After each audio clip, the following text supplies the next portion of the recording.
Arka berdiri di lorong rumahnya yang hening, dengan tangan menyentuh dinding kayu berukir yang dingin. Ia memandangi pintu kamar yang kini menjadi tempat peristirahatan sementara Rania. Hatinya gelisah, langkah kakinya tak menentu, hingga akhirnya ia memanggil seseorang dengan suara pelan namun jelas. "Mbok Murni?" Tak lama kemudian muncullah seorang wanita parubaya dari balik dapur, mengenakan daster batik dan apron lusuh, dengan rambut beruban yang disanggul rapi. Ia sudah lama mengabdi di rumah keluarga Arka, bahkan sejak Arka kecil. "Iya, tuan muda," sapanya lembut, membungkuk sedikit penuh hormat. Arka menoleh, sorot matanya cemas. Bagaimana keadaan mereka, Rania dan adiknya? Mbok Murni tersenyum kecil, menenangkan. "Anak laki-laki itu sudah saya suruh mandi, diberi pakaian bersih, dan makan dengan lahap. Sekarang dia sedang tidur nyenyak di kamar sebelah. Mungkin terlalu lelah." Arka mengangguk pelan. "Dan Rania?" Ekspresi Mbok Murni berubah lebih serius, penuh iba. Bajunya sudah diganti, badannya sudah dilap bersih. Dokter pribadi tuan sudah datang. Beliau bilang tidak ada luka serius, hanya kelelahan berat. Mungkin juga karena stres dan kurang makan. "Belum sadar?" Suara Arka terdengar serak. Mbok Murni menggeleng pelan. "Belum, tuan muda, tapi nadinya stabil. Insya Allah sebentar lagi dia akan bangun. Yang penting sekarang istirahat total." Arka memejamkan mata sesaat. "Kalau dia bangun, tolong kabari aku segera." "Tentu tuan, saya jaga dari luar kamar. Kalau ada apa-apa saya langsung beritahu." Arka mengangguk lalu berbalik perlahan. Tapi sebelum benar-benar pergi, ia berhenti dan berkata, "Terima kasih Mbok, sudah bantu mereka." Mbok Murni tersenyum hangat penuh rasa sayang seperti seorang ibu. Beberapa saat kemudian, Rania menggeliat pelan, kelopak matanya terbuka, lalu berkedip beberapa kali, mencoba mengenali ruangan asingnya begitu hangat dan nyaman. Kamar itu luas, bernuansa abu-abu elegan, dengan dinding bersih dan aroma kayu yang menenangkan. Ia tertunduk pelan, matanya menatap sekeliling, penuh kebingungan. Pintu terbuka, Mbok Murni segera masuk dan tersenyum lega. "Alhamdulillah, Mbak Rania sudah sadar." Tak lama kemudian, Arka menyusul masuk. Langkahnya tenang namun penuh kewaspadaan. Tatapan matanya langsung tertuju pada Rania. "Akhirnya, kamu sadar juga," ucapnya. Suaranya dalam dan tenang. Rania menoleh cepat. "Mas Arka?" Suaranya bergetar. Aku di mana sekarang? Reza? Adikku di mana?" "Tenang Rania, kamu aman. Ini di rumahku. Dan adikmu, Reza, sedang tidur di kamar sebelah. Dia baik-baik saja." Rania menatap dirinya sendiri. Pakaian yang dikenakannya kini bersih, harum dan jauh lebih rapi dari sebelumnya. Ia meraba lengan bajunya perlahan. Pakaianku?" tanyanya pelan. Mbok Murni yang menggantikan, jawab Arka sambil melirik lembut ke arah wanita tua yang berdiri tak jauh dari tempat tidur. Mbok Murni mengangguk, tersenyum hangat. "Terima kasih," bisik Rania tulus, memandangi mereka berdua. Arka berjalan mendekat, jaraknya tetap menjaga sopan. "Sekarang yang paling penting, kamu harus makan. Kamu sangat kurus. Bahkan jauh lebih kurus dibanding terakhir kali kita bertemu di acara pertunangan adik iparmu." Rania terlihat kebingungan, seperti ingin menanyakan banyak hal. Tatapannya mengambang di udara, lalu kembali ke wajah Arka. Namun sebelum Rania sempat bertanya, Arka lebih dulu berbicara. "Aku tahu di kepalamu sedang berputar ribuan pertanyaan," katanya lembut. "Tapi simpan dulu semuanya. Kamu bisa tanyakan nanti, setelah tubuhmu pulih, setelah tenagamu kembali." Rania menggaruk pelipisnya, kikuk, seolah merasa dirinya begitu mudah ditebak. Setelah cukup beristirahat dan menyantap makanan ringan yang disiapkan Mbok Murni, tubuh Rania terasa jauh lebih bertenaga. Meski pikirannya masih penuh pertanyaan, ia tak bisa terus diam.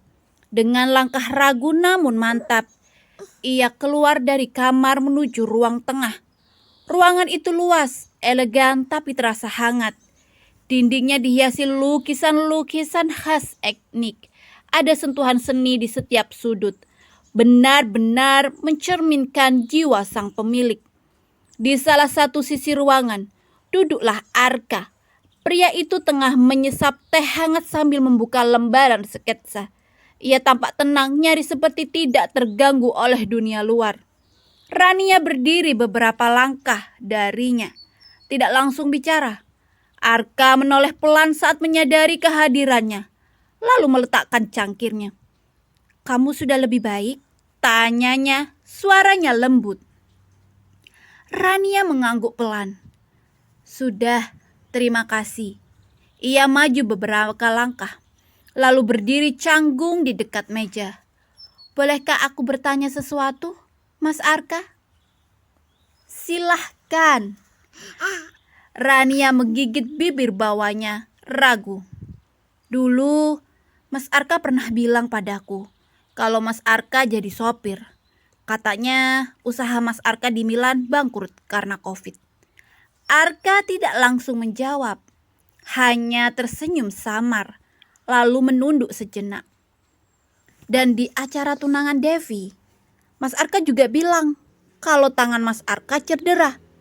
Jadi sulit menggambar lagi. Tapi sekarang aku melihat Mas Arka tetap bergelimang harta, tinggal di rumah seperti ini, dan tadi kulihat Mas Arka masih menggambar, masih detail, masih indah." Rania mengangkat wajah, menatap mata Arka. "Jadi, yang mana yang benar?" Hening beberapa detik. Arga meletakkan sketsa yang sedang ia pegang, lalu menyandarkan tubuh ke sandaran sofa. "Semua yang kamu dengar itu benar, hanya saja tidak lengkap," jawabnya akhirnya. "Aku memang pernah kehilangan segalanya sepulang dari Milan. Ada momen di mana aku bahkan tak tahu siapa diriku sendiri. Tanganku pernah cedera. Aku sempat kehilangan rasa percaya diriku. Tapi bukan berarti aku berhenti hidup." Rania terdiam menyimak dengan seksama.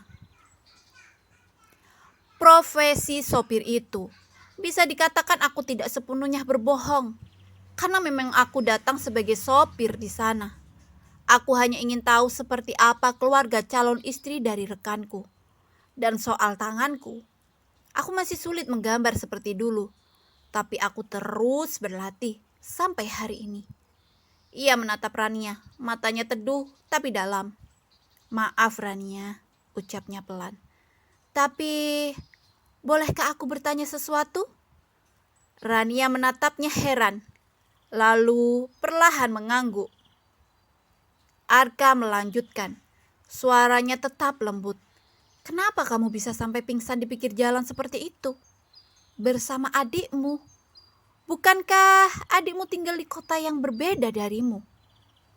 "Ceritanya panjang, Mas," ucapnya pelan, menatap keluar jendela sejenak sebelum kembali menatap Arka. "Tapi kalau memang Mas Arka ingin tahu, aku akan cerita." Arka mengangguk perlahan. Ia tak menyela, hanya menjadi pendengar yang hadir sepenuh hati. "Semuanya dimulai dari fitnah. Dari mantan mertuaku dan Devi adik iparku. Mereka menuduhku hal-hal yang bahkan tak pernah terlintas di benakku. Aku dituduh menjual diri, dihina, dicaci, bahkan diusir dari rumah suamiku. Ibu mertuaku dan adik iparku menyebarkan aib yang tidak pernah kulakukan. Orang-orang menatapku seperti sampah. Aku tidak tahu siapa yang benar-benar percaya padaku lagi. Aku dituduh selingkuh, padahal suamiku, Davin, dia yang berselingkuh. Dengan bangganya Davin memamerkan sosok selingkuhannya yang katanya anak direktur di perusahaan tempat Davin bekerja. Bahkan dia tak segan menyebut nama selingkuhannya di depan wajahku. Wanita itu bernama Luna."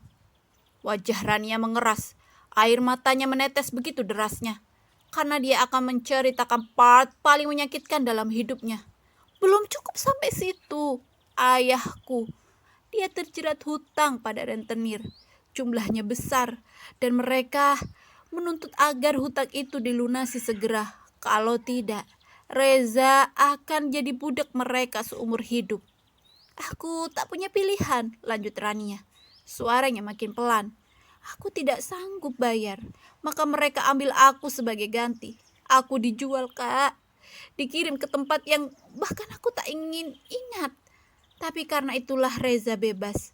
Karena itulah dia bisa aku bawa sekarang. Ia menyeka air matanya kasar. Baru saja aku pikir semuanya selesai. Baru saja aku pikir aku bisa mulai dari awal. Tapi Nyonya Ratmi, mantan ibu mertuaku, dan David datang bersama warga ke kontrakanku. Mereka berdua menyebarkan fitnah. Mereka bilang aku pelacur, penggoda suami orang. Aku diusir dari rumah kontrakan, ucapnya pelan nyaris berbisik. Warga sekitar percaya fitnah yang disebarkan tentang aku. Rania menelan ludah, melanjutkan. Aku tidak tahu lagi harus kemana saat itu. Aku cuma sempat bawa beberapa pakaian. Sisanya aku tinggal. Arka tak langsung bicara. Matanya menatap Rania lama, dalam dan penuh rasa.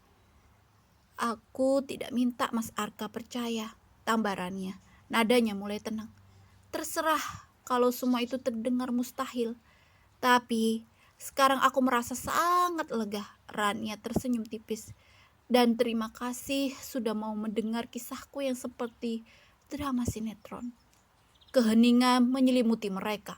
Lalu Arka bersandar pelan, menatap langit-langit. Tidak, Rania. Kamu tidak sepatutnya berterima kasih. Justru aku sangat berterima kasih diperkenankan mendengar kisahmu. Kamu pasti berat menceritakan itu semua, katanya akhirnya. Suara itu lirih namun penuh ketegasan. Aku percaya padamu, Rania.